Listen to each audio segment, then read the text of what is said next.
Hey there. Hey, what's good, sis? How you feeling? How are you? I'm fantastic. No complaints. How you doing? I am so well, even better now that I get to chat with you. Hey, likewise. Hey, so exciting. So before we begin, Yeah. should I refer to you as Miriam or do you prefer Robyn? Robyn Hood? Miriam or Robin is fine. Whatever you feel like. It's all good. All right, I'm gonna go with Robyn because like I follow you on Instagram and I have been for so long. Like that's the first thing that comes to my mind. So All goody. we're gonna go with Robyn. And my name is Neonna. Yes. Officially nice to meet you and thank you for joining us tonight on Black Cinema Now. Thank you for having me, Neonna. I appreciate it. You're so welcome. So let's get right into it, shall we? Yeah, let's do it. All right. So let's talk about the difference between Miriam and Robyn Hood. Yeah. When exactly was Robyn Hood born? When did she come to life?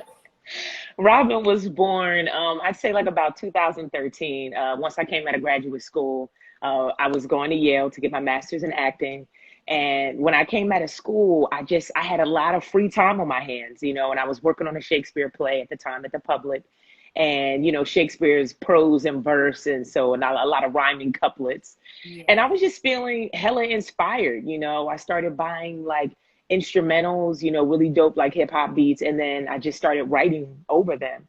And I always loved hip hop music, but I wasn't crazy about some of the themes, some of the. Yeah. And so I just kind of started playing with names, and I didn't set out like, oh, I'm going to be a rapper or a lyricist or anything like that. I was just playing with bars. They just kept coming to my head, and I'm just, Yeah. you know, putting them in my notes. And I wanted a name that represented what my focus was, which was to give back. And so, I'm just looking at all the things that I've been blessed with, in terms of education, opportunity, and I would love to provide that to other people, just to make it more accessible for them. So yeah, that's kind of pretty much, how she was born. So 2013, Robyn Hood stepped on the scene, and I started, Hey. making music. And here we are. I'm 3 EPs in, 2 mixtapes in, couple features. Your girl is working. I'm out here. Hey. 2013, you stepped on the scene and you changed the game, girl. Yeah, for I love sure, for it. sure. And I love the whole meaning behind Robyn Hood. That is beautiful. Thank you. I So had to switch it up, change the I to a Y. Keep it Philly. okay. And that kind of brings me to my next question. Why did you think it was important to create an alter ego for your music as opposed to just coming out as Miriam? Um, I think it just didn't seem as authentic, in a way. I am an actor as well as a lyricist, and I'm a voiceover artist. I have a lot of different things that I do. And so they all kind of fall under this umbrella of acting, entertainment. And so I really just kind of wanted to be able to distinguish the two for myself.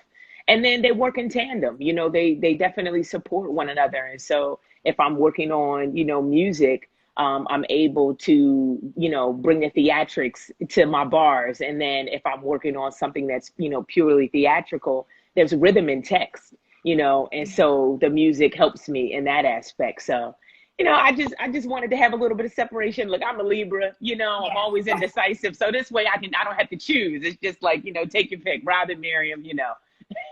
I understand completely. However, my next question might be a little hard. That Yeah. being said, Yeah. because you are just as passionate about acting as you are about music. Yeah. But what I want to know is which one of the two makes your heart beat fastest?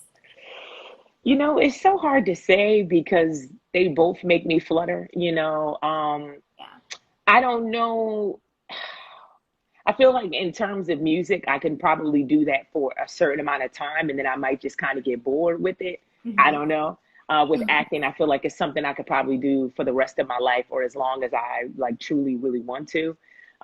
So I'll probably would have to say acting first. Acting. Okay. Wow. I was actually surprised you were able to like give that a direct answer, but I Yeah, can see that based off what you're yeah. saying. I can totally see that. Most definitely, yeah. And Hmm. it's been with me for so long, so it's just like me acting, it has afforded me the opportunity to do my music. So it's opened up a lot of different, just like doors for me. And I've been able to start networking, starting with the acting. And then that has now, transferred over to the music. So, I Yeah. mean, I'm multi hyphenated. You got to do multiple things nowadays. You can't be doing just one thing. you know? You really, that is so true. You have to be multifaceted, especially in the industry that you're in. You better have it all, or Exactly. it's going to be really difficult for you. Exactly. So your EP, Alter Ego, Yeah. could you tell us a little bit more about it and the style of music we can look forward to? Yeah, it's all hip hop. I have one gospel track on there. That was my first time writing a gospel song, which was really exciting for me, because I was able to just express myself in a different way.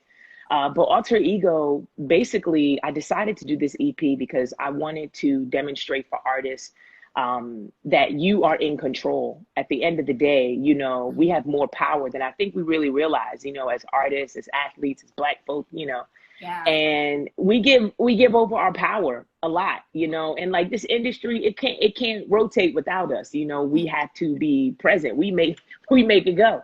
Yeah. So with this, there are conversations that I have as Robyn throughout the EP, and I'm speaking with a record label exec, and his name is Mr. I Don't Care of Screw You Records. And so I love it. yeah, all of the songs come after these skits. And so with these skits, I'm hit with a bunch of different challenges from this exec. He's like, oh, well, your music is cool, but it's a little too positive. Can you try this? Can you try this? Can you make it a little bit more, use a little bit more profanity? Can you sex it up a little bit? And so I'm hit with those challenges, and myself and my producer were able to still deliver, because I feel like that's what we as Black people, we know how to do. We make it make sense. We try to make do with what we're given. Mm-hmm. And I get to the point at the end of the EP where I just decide, you know what? I've jumped through your hoops and I've done it your way. Mm-hmm. Clearly, I can do it that way. Mm-hmm. I want to get back to myself and get a little bit more rooted, because I feel like there's a time and a place, for everything. Sure. So, I have club tracks on there, and then you turn around and you hear a gospel track called, God's Grace. And then I have Brother George, on the track, you know what I mean? On the EP as well. And so that's to salute all of these, African-American individuals who have been killed by police brutality, within the last, I say, I don't know, at least 25 years. We name a lot of different individuals in the song. Mm-hmm. And so, for me, it's just kind of really well-rounded. I believe in balance and versatility. And I felt like I tried to provide that, to my listeners. Yeah. Those who are familiar with my music, and then those who are just starting to know me, mm-hmm. from the shy. I've gained a lot of support, and just people like, oh, wait a minute, you do music too? Like, I was wondering what the Robyn Hood was about. Reaction. I was like, exactly. Oh, I'm out here, sis. I'm out here, I see you. Yeah. But so that's what Alter Ego is about. And again, like I said, I feel like there's a time and a place for everything. And I want to be one of those artists where you can have my music playing at your barbecue, and it might be one of my songs that you have one of your grandmamas in the room, but then when she's not in the room, you could turn up in a different way, so you got to hit it. You got to hit it too. I love it. And speaking of one of the songs from your EP, Brother George, I think you just mentioned it a second ago. Yeah. Wow. First of all, I love that song. It is very chilling. The message is boom, right in your face. I mean, you cannot miss it. It really reminds me of that old school 90s Queen Latifah, you and I, that vibe. Like, right, exactly. That vibe, and I love it. Yeah. One of the lyrics from your song, and please correct me if I'm wrong, because this is what I think I heard.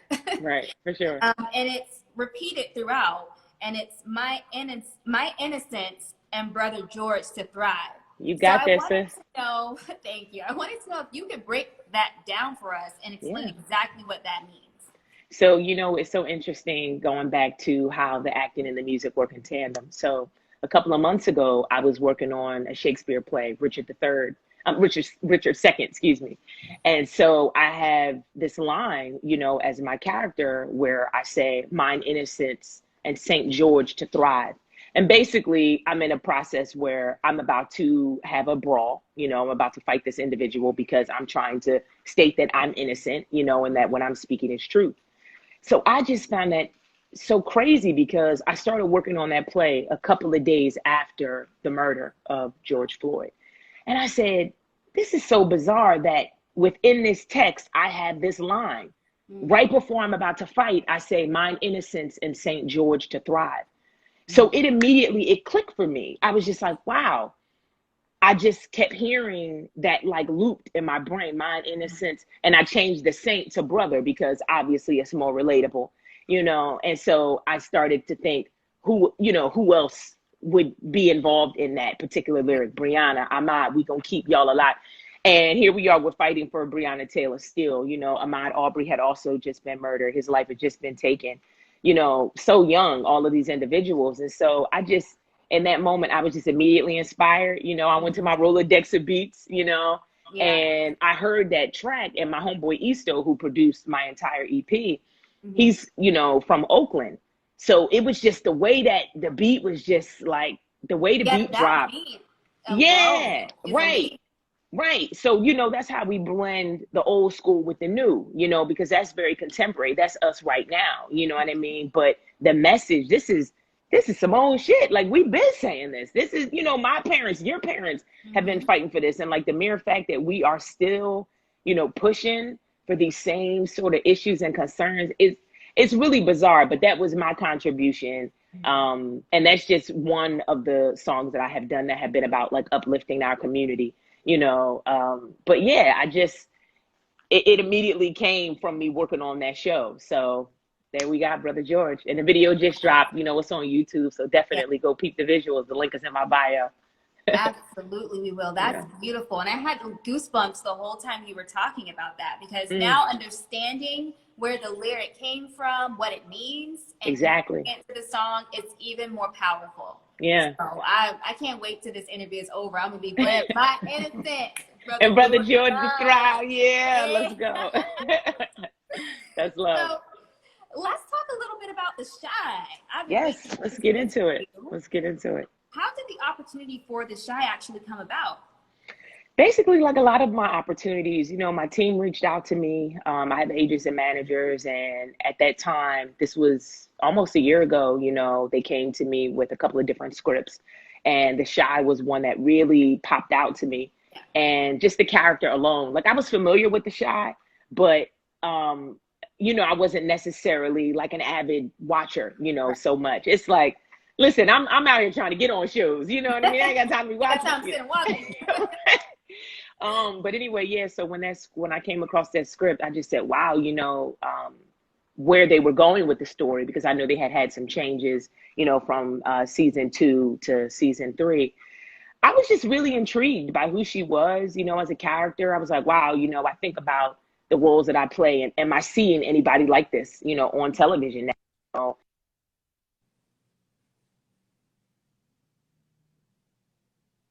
We lost our audio for a second. Oh, you lost the audio for a second. Oh, sorry about that. No worries. It's my manager calling. But basically, you know, yeah, I read what she was about, you know, who she was within this story, that she was an integral part of telling this story for season 3. And I had to put myself on tape for it. I had to do like 4 or 5 different scenes and just kind of, again, show that well-roundedness and everything. And I mean, it kind of, one thing led to another. You know, I put myself on tape, and they brought me back in the room, you know, with casting. And I felt like it was mine, but you never know in this business, you know, you're waiting for that call. And I, you know, got the offer and everything. And I was just really ecstatic because this was such a great team of people to be coming on board to work with, you know. And yeah, so I was just like, whoa, let's go. Chicago, 5 months, I'm with it, you know. Hello. Yeah, and I had family in Chicago. So like right after I booked it, I mean, I was flying out like a few days later, you know. It was a quick turnaround. Yeah, it was a quick turnaround. That's very quick. And congratulations, because show is so beautifully written. It's so witty and real. Yeah. Your character is so passionate. And speaking of your character, for those who aren't super familiar with the show, can you talk a little bit about how and when your character makes her appearance and, Sure. and what she brings to the show? Yeah, so you meet Dre, probably like the first scene, you know, first episode, season. It's just like, hello, introducing. So I become a new partner to Nina, who's played by Tyler Abercrombie. And she has two children, you know, Alex and, well, Keisha and Kevin. Yes. Played by Alex and Burgundy. And so, you know, I'm new to the family. I'm a new individual in their household, you know, somebody who has come on board as a co-leader, you know, for this family.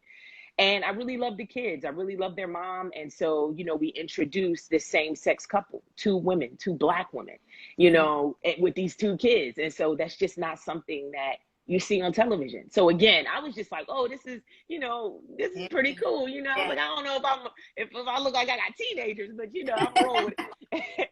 But no, it was really dope. And so you see me initially at the wedding. So, you know, I'm decked out, you know, I'm in my Tom Ford suit. Yes. You know, they keep me looking real crispy on They have you looking clean.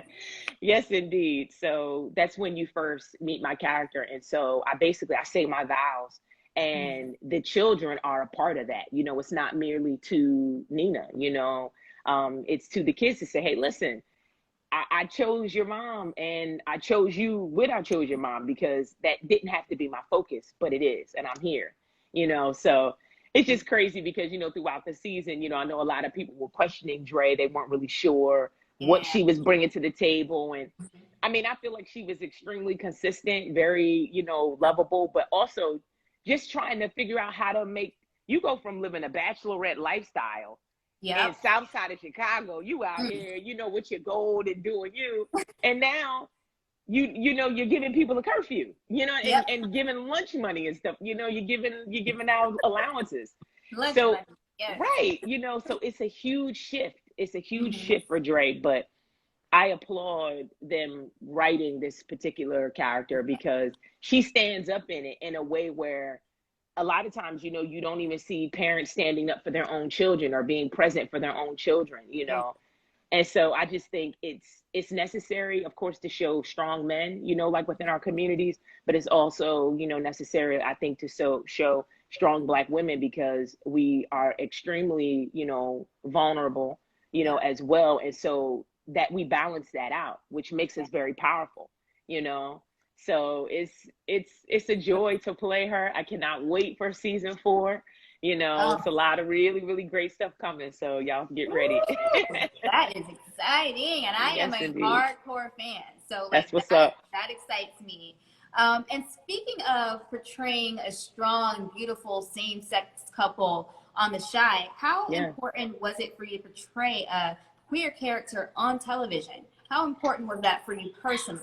Yeah, I mean, you know, this is the first time that I've had about like to go at this particular type of a role. And I just was like, wow, you know, I have a lot in common, you know, with Dre. Of course, a lot of, you know, differences. I don't have children. I'm not married, you know, but I am in a same-sex relationship, you know. And so for me, it was just really huge because it was like, wow, I'm able to bring life to a particular individual that, although we're on totally different paths, there's similarities. And so I'm given a position to speak up and speak out for her and for a community of individuals that don't normally get that. So all of the roles that I played before, you know, pretty much have just been all straight, you know, characters, but I feel like it can be any and everything, you know, pretty much. So I said, why not? You know, why I was brave enough to take it on. I knew that there was going to be slack that I was going to have to deal with, you know, professionally, you know, personally. But it comes with the territory, and I'm grateful. You know, I haven't backed down from any of it. I'm like, bring it on, you know. Bring it on. Bring it on. You are killing it, honey. Thank you. So this past season, we really get to see a lot of your character pretty much shine, in my opinion. I mean, the way you stepped in and you were there for the family in this incredible time of grief, dealing with, you know, Keisha gone missing. Did anything help you channel that amazing performance that you delivered? First off, thank you so much. I really appreciate that. You know, I don't come from Chicago, but I grew up in Philly. So I know the hood. It's in my name. You feel me? It's in my veins, you know. But yeah, so that's what I know. I know living in an impoverished community. I'm one of 7, you know, baby girl. I know what it's like to live in a household with both of my parents and then live in a household with one of my parents, you know.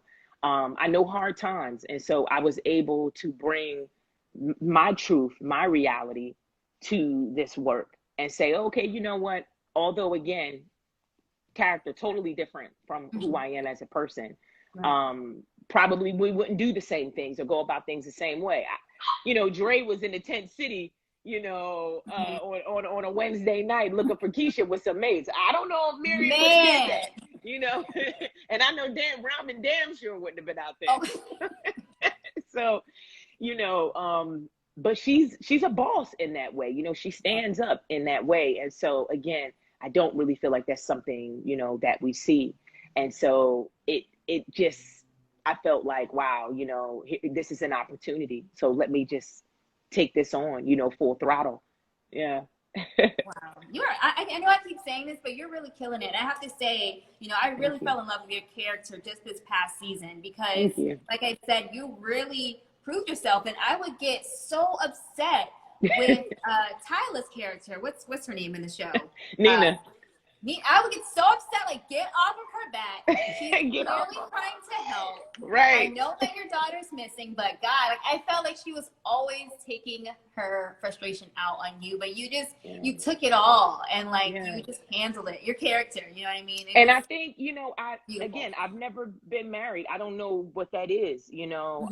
And so for me, it's like, till death do you part, you know, what does that mean? And I think, once I become a long-term, you know, partner in a situation like that, if I was that other individual, I would want somebody to step up and say, when I say I got your back, I literally have your back.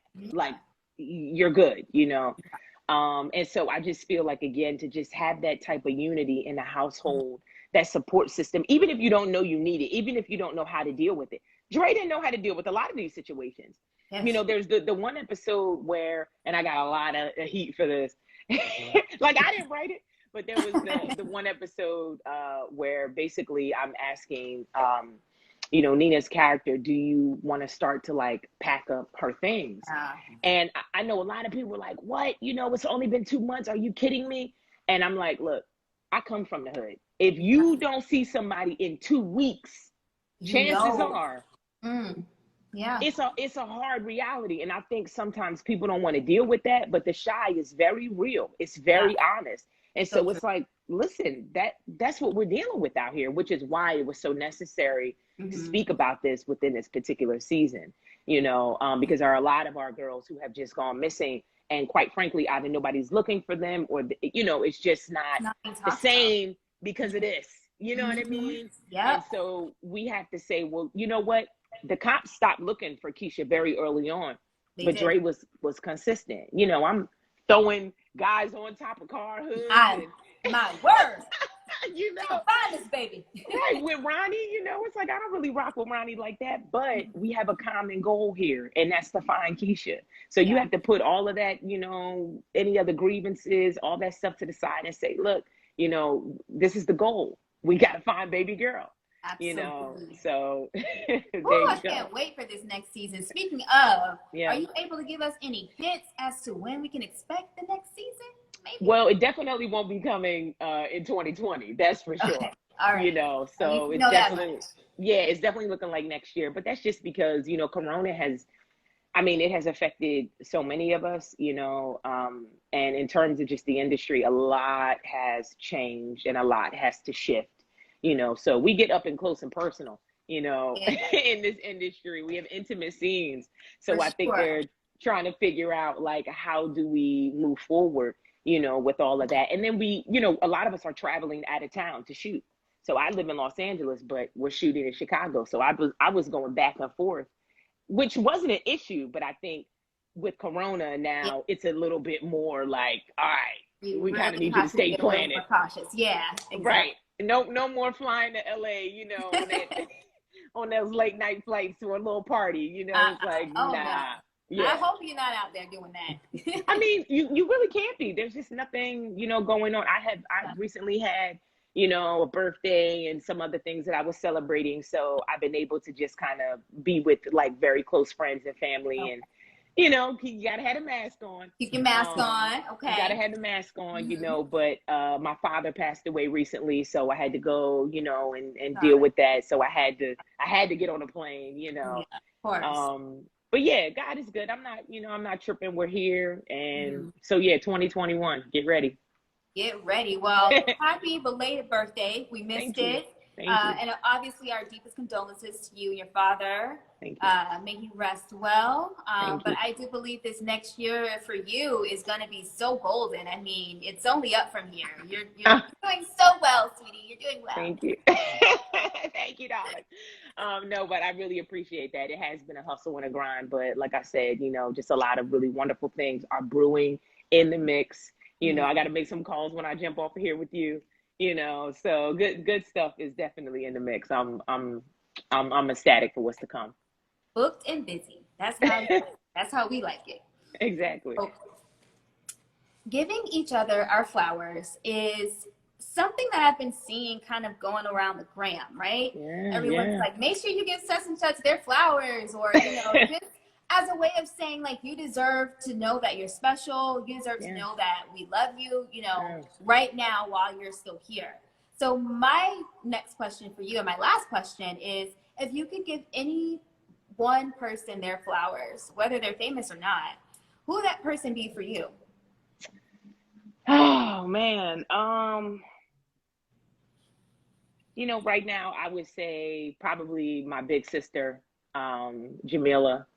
I love her to death. She's a huge positive example for me. And she's not in my industry, so it's not as if she gets saluted often, you Mhm. know, but I always think of those individuals that are not necessarily getting flowers. I get bouquets often, you know, you do a Yeah. good job. But yeah, I would say, you know, snaps and kudos, you know, to her definitely for Shout pushing and out just to you, big sis. yeah, she's an amazing mother, you know, she's been an incredible wife, you know, and she's a therapist.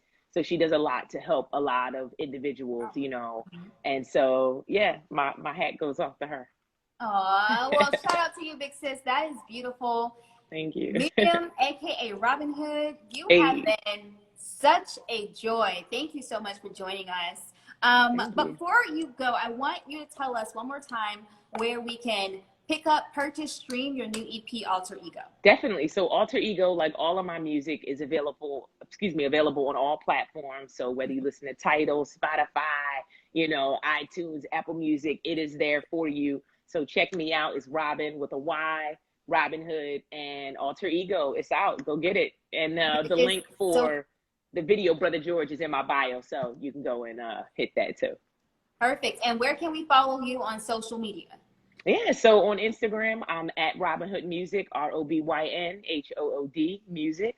Also on Twitter at Robyn Hood Music, and also on Twitter, Miriam A. Hyman, and on Facebook too, Miriam A. Hyman and Robyn Hood Music. So yeah, I'm out here. Okay, you are out here, honey. Well, we Got thank to. you again. You guys have been watching Black Cinema Now. We've been chatting it up with the beautiful Miriam, aka Thank your you. girl Robyn Hood with a Y. Hey, I am looking forward to chatting with you next time. Make sure you're following Black Cinema Now, and make sure you're following my personal page, HwoodGems. And Miriam, until next time, yes, thank you, Queen. I will see you soon. Appreciate thank you. you. Enjoy your night, love. Thank you. Peace. Peace.